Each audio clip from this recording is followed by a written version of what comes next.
Juin 1944. Biélorussie. La chaleur est suffocante. Le thermomètre affiche 30 degrés Celsius, mais dans le chaudron, la température est encore élevée par l'acier brûlant. L'air est épais de poussière et de l'odeur douceâtre et écœurante de la mort qui plane sur toute la campagne. Nous sommes sur les rives de la rivière Bérésina. Historiquement, c'est la rivière où l'armée de Napoléon a péri. Aujourd'hui, 132 ans plus tard, l'histoire se répète avec une précision terrifiante. Coincée contre la rive orientale se trouve la 9e armée allemande. 40 000 hommes, des milliers de chevaux et des centaines de chars sont compressés dans une poche d'axe en grave peine quelques kilomètres de large. Ils tentent de traverser la rivière pour se mettre en sécurité. Mais les ponts ont sauté. Au-dessus d'eux, le ciel noircit. Non pas de nuages, mais d'avions. L'armée de l'air soviétique déchaîne les îles de Sturmovik. Ce qui suit n'est pas une bataille, c'est une exécution. Les routes menant à la rivière deviennent des fleuves de feu. La panique l'emporte sur la discipline. Les hommes conduisent leurs camions sur leurs propres blessés pour atteindre l'eau. Les chars écrasent l'infanterie. Et dans la rivière elle-même, une prouesse d'ingénierie macabre se déroule. Alors que les véhicules et les hommes se précipitent dans l'eau et coulent, ils s'empilent. Couche après couche. L'acier sur la chair. Jusqu'à ce qu'un barrage solide soit formé. Des survivants témoigneront plus tard qu'ils ont échappé au chaudron en traversant la rivière en courant sur un pont fait entièrement des corps de leurs camarades, sans jamais mouiller leurs bottes. C'est l'histoire du chaudron de Bobrouïsk, le Stalingrad de l'été. Nous documentons l'histoire écrite dans le feu et le sang. N'oubliez pas d'aimer et de vous abonner pour soutenir notre chaîne.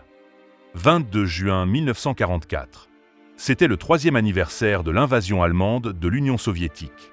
Le haut commandement allemand s'attendait à un été calme sur le front central. Il croyait que l'armée rouge attaquerait au sud, vers les champs de pétrole. Ils étaient confiants. Ils étaient retranchés. Ils avaient tort. L'opération Bagration ne commença pas par une attaque de sondage, mais par un raz-de-marée. L'offensive soviétique était un chef-d'œuvre de Maskirovka, déception. Ils avaient secrètement déplacé 2,5 millions d'hommes, 6 000 chars et 45 000 pièces d'artillerie dans les forêts et les marais de Biélorussie. Lorsqu'ils ouvrirent le feu, le groupe d'armée centre s'évapora tout simplement. La ligne de front, qui était statique depuis des mois, se brisa comme du verre. Les armées blindées soviétiques ne s'arrêtèrent pas pour combattre les points fortifiés. Elles les contournèrent, s'enfonçant profondément à l'arrière, coupant les lignes de communication et s'emparant des ponts. Au centre de cet ouragan se tenait la 9e armée allemande, commandée par le général Hans Jordan, remplacé plus tard par le général von Lüttwitz. Il tenait la ligne autour de la ville de Bobrouïsk, un centre logistique vital sur la rivière Bérésina. Au 26 juin, la situation de la 9e armée était passée de critique à catastrophique. Les pinces soviétiques, le premier front biélorusse du général Rokossovski, avaient contourné la ville par le nord et le sud. Les griffes se rejoignirent près du village de Titovka. Le piège s'était refermé. À l'intérieur de la poche se trouvaient environ 70 000 soldats allemands, 40 000 dans le piège immédiat à l'est de la rivière et d'autres dans la ville elle-même. Ce n'étaient pas des recrues inexpérimentés, c'étaient des vétérans du front de l'Est. Mais les vétérans savent quand une bataille est perdue. La panique commença avec les unités logistiques.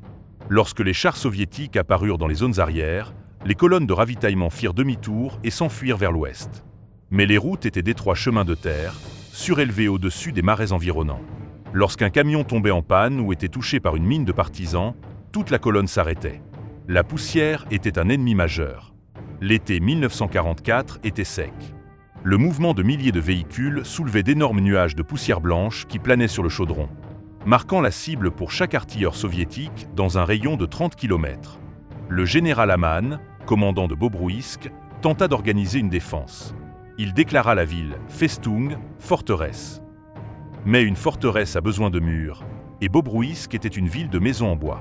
Les troupes allemandes à l'extérieur de la ville, piégées sur la rive orientale de la Bérésina, commencèrent à se comprimer. Elles étaient poussées par l'infanterie soviétique qui avançait dans une zone de plus en plus petite. Ils étaient comme un banc de poissons rassemblés par des requins. La géographie du piège était mortelle. À l'ouest se trouvait la rivière Bérésina. Ce n'est pas une rivière large, peut-être 50 à 80 mètres, mais elle est profonde et les rives sont marécageuses. Il n'y avait que quelques ponts. Le pont principal menant à Bobrouïsk était sous le feu nourri de l'artillerie soviétique. Le 27 juin, la poche à l'est de la rivière était devenue une masse humaine chaotique. Les divisions d'infanterie se mêlaient aux unités de panzer. Le personnel du quartier général se mêlait aux cuisiniers. La discipline tenait sur les lignes de front, mais à l'arrière, elle se désintégrait. Les soldats regardaient le ciel avec effroi. Ils savaient que la Luftwaffe avait disparu. L'air appartenait à l'Étoile rouge. Et les pilotes soviétiques, aux commandes des Il-2 Sturmovik lourdement blindés, regardaient en bas et voyaient la cible d'une vie. 20 km de trafic pare-choc contre pare-choc, coincés sur une route surélevée, sans nulle part où se cacher. Le massacre était sur le point de commencer. Les soldats allemands vérifièrent leurs chargeurs et regardèrent la rivière. Ils savaient que pour survivre, ils devraient nager. Mais l'eau allait bientôt être bondée. 27 juin 1944. Midi. Le soleil frappait les marais biélorusses avec une intensité implacable. La température avoisinait les 30 degrés Celsius. Sur la rive orientale de la Bérésina, la poche contenant les restes de la 9e armée allemande s'était réduite à une forme ovale, d'environ 3 km de large et 8 km de long. Dans cette zone de mort s'entassaient près de 40 000 hommes et des milliers de véhicules. La poussière soulevée par cette masse en lutte était visible du ciel à 80 km. C'était une balise. Le général Sergueï Roudenko, commandant de la 16e armée de l'air soviétique, regarda les photos de reconnaissance. Il n'en croyait pas ses yeux. Les Allemands n'étaient pas dispersés en formation de combat. Ils étaient groupés sur les quelques routes surélevées qui traversaient les marécages. Ils étaient pare-choc contre pare-choc, chars, camions, artillerie, hippomobile et voitures d'état-major, dans une colonne qui s'étendait aussi loin que la caméra pouvait le voir. C'était la cible d'une vie. Roudenko donna l'ordre. Il déchaîna la 16e armée de l'air. À 12 heures, un bourdonnement sourd et vibrant commença à faire trembler le sol sous les pieds des soldats allemands. Il devint plus fort, secouant les feuilles des bouleaux. Puis, le ciel devint noir. 526 avions apparurent à l'horizon. La majorité étaient les terrifiants Ilyushin, Il-2 Sturmovik. Les soldats allemands appelaient-elles Il-2 le Schlachte, boucher, ou Zéman bombé, bombardier de béton. C'était un char volant, lourdement blindé, insensible aux tirs d'armes légères. Il volait bas et lentement, chassant sa proie avec une précision sadique. L'attaque aérienne sur la poche de Bobruisk ne fut pas un bombardement standard. Ce fut une extermination systématique. Les pilotes soviétiques utilisèrent une tactique connue sous le nom de « cercle de la mort ». Ils formaient un énorme anneau rotatif au-dessus des colonnes allemandes. Un par un, les avions décrochaient, plongeaient, larguaient leurs charges utiles et remontaient pour rejoindre le cercle. L'attaque était continue. Pendant 1h30, le bruit des explosions ne s'arrêta pas une seule seconde. L'arme principale utilisée ce jour-là était la PTAB. Il s'agissait de petites bombes anti-chars de 2,5 kg larguées en grappe. Un seul Il-2 pouvait en larguer près de 2 cents. Lorsque les portes de la soute à bombes s'ouvraient, on aurait dit qu'une poignée de gravier était jetée sur la terre. Mais lorsque ces cailloux frappaient le blindage d'un char ou la bâche d'un camion, ils explosaient avec une charge creuse capable de percer 70 mm d'acier. L'effet sur la colonne allemande compacte fut apocalyptique. La première vague de Sturmovik frappa la tête et la queue du convoi. Des chars en feu bloquèrent la route aux deux extrémités. Le piège était scellé. Maintenant, le massacre commençait pour de bon. La route devint un couloir de feu. Les camions de carburant explosaient, aspergeant d'essence enflammée l'infanterie qui s'abritait dans les fossés. Les camions de munitions sautaient, envoyant des traceurs erratiques tournoyer dans la foule. La chaleur était si intense que l'asphalte de la route fondait, et les pneus des véhicules prenaient feu spontanément. Les chevaux ajoutaient une couche d'horreur primitive à la scène. Des milliers de chevaux de trait, rendus fous par le bruit et les flammes, brisèrent leurs traits. Ils chargèrent à travers la colonne, piétinant les blessés. Des chevaux en feu, leurs crinières enflammées, galopaient aveuglément dans les marais, où ils coulaient et se noyaient en hurlant. Un artilleur anti-aérien allemand, qui a survécu au raid, a décrit la scène plus tard. Voix d'un artilleur, reconstitution, nous avons essayé de riposter. Nous avions des canons flak de 20 mm. Mais ils étaient trop nombreux. Ils volaient si bas que je pouvais voir le casque du pilote. J'ai vu une bombe frapper un camion transportant des blessés. Le camion n'a pas explosé, il s'est juste désintégré. Des corps ont été projetés dans la cime des arbres. Le bruit, vous ne pouvez pas imaginer le bruit. Ce n'était pas seulement les bombes. C'était le hurlement des moteurs et les cris des hommes. L'air sentait la viande rôtie. J'ai rampé sous un char Tiger pour me cacher. Le char tanguait sous les ondes de choc. J'ai mis mes mains sur mes oreilles et j'ai crié juste pour entendre ma propre voix. Les Sturmovik n'utilisaient pas seulement des bombes. Ils utilisaient leurs canons de 23 mm et leurs mitrailleuses. Ils mitraillaient les fossés où les soldats tentaient de se cacher. L'eau des fossés au bord de la route devint rouge. La panique dissolvait toute discipline. Les officiers qui tentaient de maintenir l'ordre étaient ignorés ou abattus par leurs propres hommes.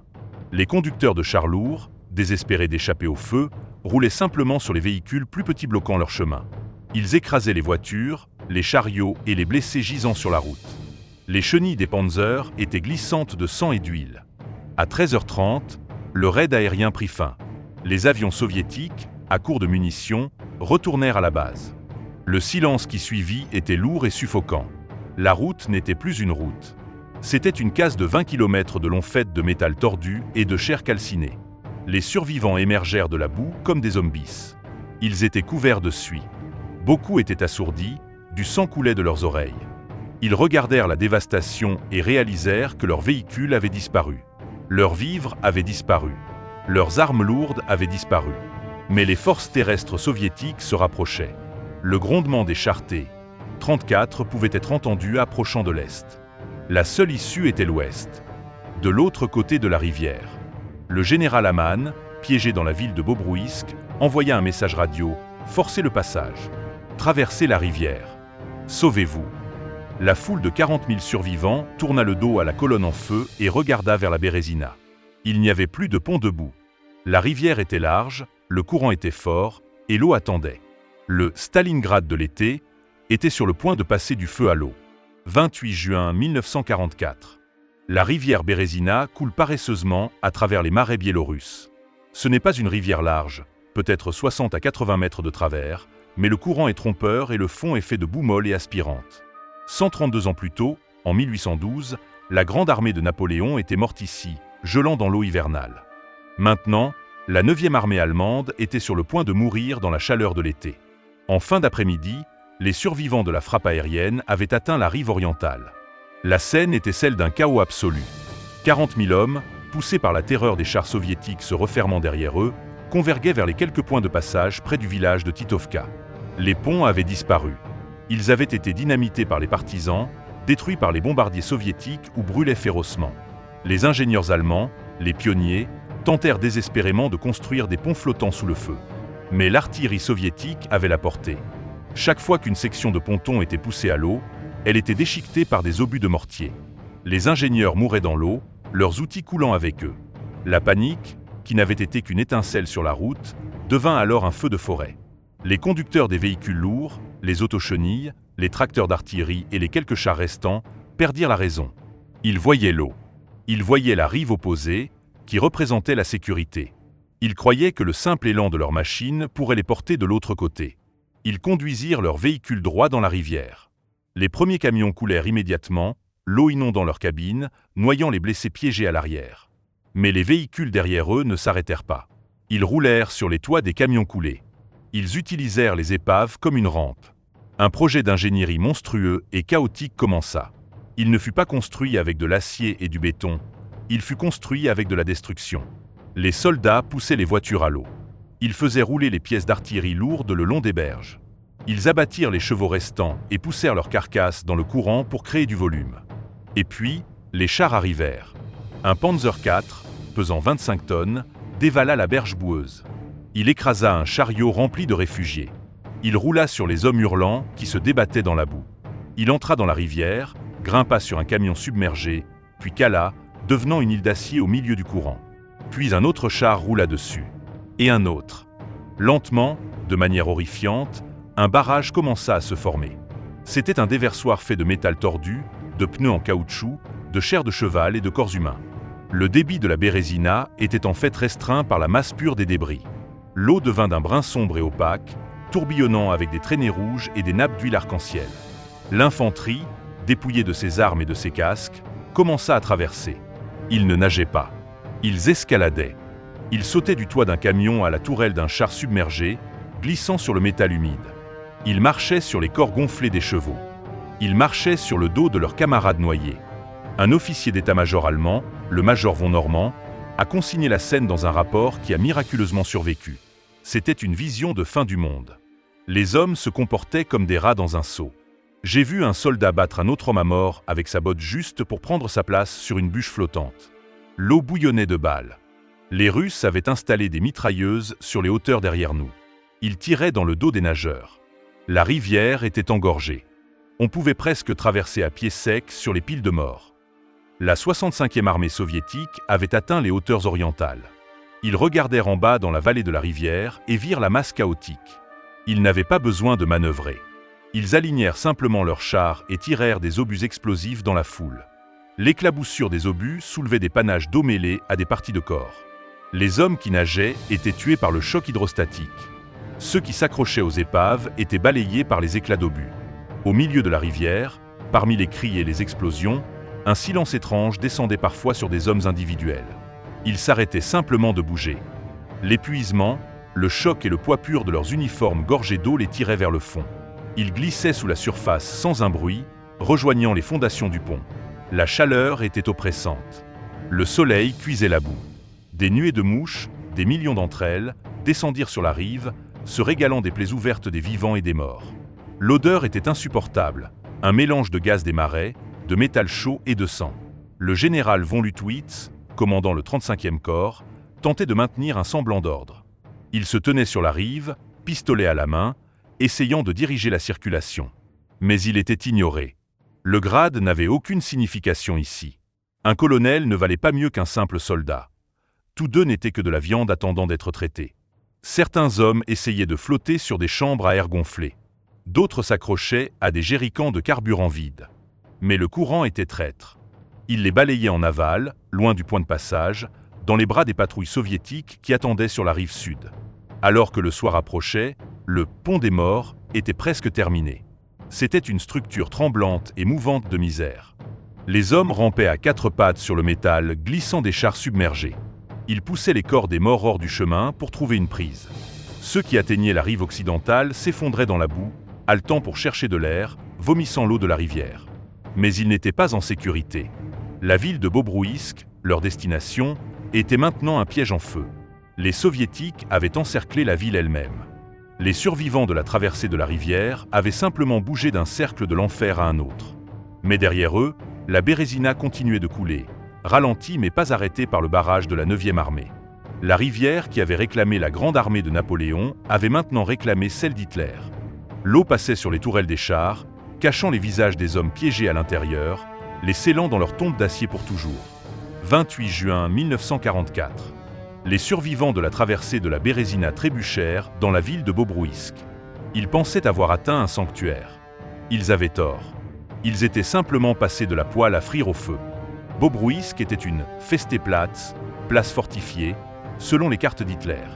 En réalité, c'était un piège mortel. C'était une ville provinciale de maisons en bois, regroupée autour d'une citadelle en briques. Maintenant, entassés dans ces rues étroites, se trouvaient près de 30 000 soldats, les débris de la 9e armée. Ils étaient sans chef, épuisés et terrifiés. Le premier front biélorusse soviétique ne se précipita pas. Le maréchal Rokossovski savait que les Allemands étaient piégés. Il ordonna à son artillerie de raser la ville. Le bombardement fut impitoyable. Les obus incendiaires soviétiques pleuvaient sur les quartiers en bois. Le bois sec, cuit par le soleil d'été, prit feu instantanément. En quelques heures, Bobrouïsk ne fut plus qu'un unique brasier rugissant. La chaleur dans les rues était si intense que l'asphalte fondait, collant aux bottes des soldats qui couraient. La fumée s'élevait en une colonne de 5 km de haut, une pierre tombale noire marquant l'emplacement de la 9e armée. Le général Adolf Hamann, le commandant de la forteresse, tenta de maintenir l'ordre. Il avait reçu l'ordre de Berlin de tenir jusqu'au dernier homme. Mais Hamann regarda la ville en feu et les dizaines de milliers de troupes démoralisées remplissant les places du marché. Il réalisa que tenir était impossible. Rester signifiait brûler vif ou se rendre. Il prit la décision de forcer le passage. Mais il n'y avait qu'une seule route encore ouverte. Une brèche étroite au nord-ouest, menant vers le village de Titovka et la route de Minsk. Dans la nuit du 28 juin, la percée commença. Ce n'était pas une opération militaire, c'était une débandade. Les Allemands rassemblèrent leurs derniers blindés restants, quelques chars Tiger et canons d'assaut, pour former un fer de lance. Derrière eux venait la masse de l'infanterie. Les blessés sur des charrettes et les voitures d'état-major. Ils s'élancèrent dans l'obscurité. Mais les Soviétiques attendaient. Ils avaient bordé la route de sortie avec des canons anti-chars et des mitrailleuses lourdes. Ils avaient créé un sac de feu. Alors que la colonne allemande poussait hors des limites de la ville, la nuit explosa. Les traceurs soviétiques déchirèrent les flancs de la retraite. Les chars de tête furent touchés, bloquant la route. La colonne cala. Ce qui suivit fut la vallée de la mort. Piégés sur la route ouverte, illuminés par les feux de la ville brûlant derrière eux, les Allemands furent massacrés. Les Sturmovik soviétiques revinrent à l'aube, volant si bas que leurs hélices frôlaient les branches des arbres. Ils larguèrent du napalm et des bombes à fragmentation dans les masses compactes. La discipline de la Wehrmacht, célèbre dans le monde entier, s'évapora finalement. C'était chacun pour soi. Les officiers arrachaient leurs insignes de grade pour se fondre parmi les simples soldats. Les soldats se battaient pour une place sur les quelques camions qui roulaient encore. Les blessés étaient jetés hors des chariots pour faire de la place aux valides. Un caporal allemand, capturé plus tard, a décrit la scène dans la vallée. Voix d'un caporal, reconstitution, nous marchions sur un tapis de corps. J'ai trébuché sur un homme qui hurlait pour avoir de l'eau. Je ne me suis pas arrêté. Je ne pouvais pas. La foule me pousait. Si vous tombiez, vous étiez écrasé. Un char a conduit droit au milieu de notre compagnie. Le chauffeur s'en fichait. Il a écrasé ses propres hommes. J'ai vu un général assis au bord de la route, pleurant, tenant un pistolet. Il m'a regardé, puis a mis le canon dans sa bouche. J'ai continué à marcher. Je voulais juste m'éloigner du feu. À l'intérieur de la citadelle de la ville, les derniers défenseurs tenaient bon. C'étaient les fanatiques, unités SS et vétérans endurcis qui savaient que les soviétiques faisaient peu de prisonniers dans le feu de l'action. Ils se battaient depuis les ruines de la forteresse en briques. Les soviétiques amenèrent des chars lance-flammes. Ils brûlèrent les défenseurs hors des caves un par un. La rive de la Bérésina, à l'intérieur de la ville, devint un dernier site d'horreur. Des milliers d'hommes, incapables de s'échapper, furent repoussés contre l'eau. Ils n'avaient pas de bateau. Les chars soviétiques longeaient simplement le quai, tirant à la mitrailleuse dans la foule. Des hommes sautaient à l'eau pour échapper aux balles, seulement pour être entraînés vers le fond par le courant ou abattus par des tireurs d'élite sur la rive opposée. La Bérésina, qui avait été le site de la traversée la veille, était maintenant une fosse commune. Au soir du 29 juin, les canons de Bobruisk se turent. La ville avait disparu. À sa place se trouvait une ruine fumante remplie de la puanteur de 18 000 corps non enterrés. Le général Aman fut capturé. Il sera plus tard pendu dans les ruines de la ville qu'il n'avait pas réussi à défendre. Les survivants de la percée, environ 15 000 hommes, se dispersèrent dans les forêts. Ils furent traqués par les partisans soviétiques et les patrouilles de cavalerie pendant des semaines. Le Stalingrad de l'été était terminé. Le groupe d'armées centre avait perdu son cœur. La route de Minsk, et ultimement de Berlin, était grande ouverte. Mais le paysage de Bobruisk avait changé pour toujours. Les champs autour de la ville étaient si saturés de fer et d'os que pendant des années après la guerre, les fermiers ne pouvaient pas labourer la terre. Les tracteurs heurtaient les chenilles enterrées de chars Tiger ou les casques de la 9e armée. Le pont des morts avait été emporté, mais le souvenir de la rivière engorgée de corps entrait les survivants pour le reste de leur vie. Juillet 1944. Les canons de Bobruisk étaient silencieux. Les feux s'étaient éteints d'eux-mêmes, laissant derrière eux une cicatrice noircie sur la carte de la Biélorussie. La 9e armée avait disparu. En seulement 2 semaines, la Wehrmacht avait subi une défaite pire que Stalingrad. Mais pour les survivants, la guerre n'était pas terminée. Elle avait juste changé de lieu. Le haut commandement soviétique décida de montrer au monde l'ampleur de sa victoire. Ils rassemblèrent les prisonniers capturés lors de l'opération Bagration, y compris les milliers de survivants du chaudron de Bobruisk, et les transportèrent à Moscou. Le 17 juillet 1944, le monde fut témoin du « défilé des vaincus », opération Big Waltz. Ce fut un spectacle d'humiliation et de puissance. 57 000 prisonniers allemands furent alignés sur la chaussée de Leningrad. En tête de colonne marchaient 19 généraux allemands, dont le commandant de Bobruisk, le général Aman. Ils portaient encore leurs uniformes, leurs croix de fer pendant à leur cou, mais leurs visages étaient gris de choc. Derrière eux marchaient les soldats. C'étaient les hommes qui avaient traversé la Bérésina à la nage. Ils étaient mal rasés, émaciés et couverts de la crasse du chaudron. Beaucoup n'avaient pas de bottes. Ils enveloppaient leurs pieds dans des chiffons ou des morceaux de pneus. Ils marchaient avec le regard des 1000 mètres d'hommes ayant vu l'apocalypse. Ils défilèrent dans le centre de Moscou, devant le Kremlin, devant le théâtre Bolchoï. Les trottoirs étaient bordés de centaines de milliers de citoyens soviétiques silencieux. Il n'y eut pas d'acclamation. Il n'y eut pas de huée. Juste un silence lourd et oppressant. Les habitants de Moscou regardaient les hommes qui étaient venus pour les détruire, et ils ne voyaient qu'une populace brisée. Fait intéressant, le symbole le plus puissant du défilé vint tout à la fin. Derrière la dernière rangée de prisonniers allemands suivait une ligne de polyvalki, des camions de nettoyage de rue. Ils aspergeaient d'eau l'asphalte, lavant symboliquement la crasse des envahisseurs du sol sacré de la capitale. C'était un geste de mépris suprême qui résonna plus profondément que n'importe quelle exécution. De retour en Biélorussie, la réalité était moins symbolique et plus sanitaire. Les champs autour de Bobrouïsk et les rives de la Bérésina étaient un danger biologique. La chaleur de l'été décomposait les 50 000 corps laissés à l'air libre. L'odeur était si intense que les pilotes soviétiques volant à 1000 mètres rapportèrent sentir la pourriture dans leur cockpit. Les autorités soviétiques mobilisèrent la population locale, principalement des femmes et des vieillards, pour nettoyer le champ de bataille. C'était une tâche sinistre. Ils utilisèrent des bulldozers pour pousser le « pont des morts » hors de la rivière. Ils creusèrent des fosses communes dans les cratères de bombes. Ils collectèrent des montagnes de casques, de fusils et de bottes. Le métal fut récupéré pour l'effort de guerre soviétique. Les os furent laissés dans la terre. Pendant des décennies, le chaudron de Bobrouïsk fut un lieu de silence. Les fermiers qui retournaient dans leurs champs trouvaient que la charrue heurtait souvent du métal. Ils trouvaient des crânes dans leurs jardins. Les forêts restaient dangereuses, remplies de bombes TAB non explosées et de mines rouillées. Aujourd'hui, la vallée de la mort, près de Titovka, est un paysage paisible et vert. Mais la paix est trompeuse. Chaque année, des bataillons de recherche, Poiskoviki, descendent dans la zone. Et chaque année, ils retrouvent les disparus. Ils trouvent des équipages de chars toujours assis à l'intérieur de leurs panzers enterrés. Ils trouvent des fantassins blottis ensemble dans des trous de renards effondrés, leurs bottes toujours lacées. Ils trouvent les plaques d'identité de garçons de Berlin, Munich et Vienne qui sont morts pour le rêve d'un fou. La rivière Bérésina coule tranquillement maintenant.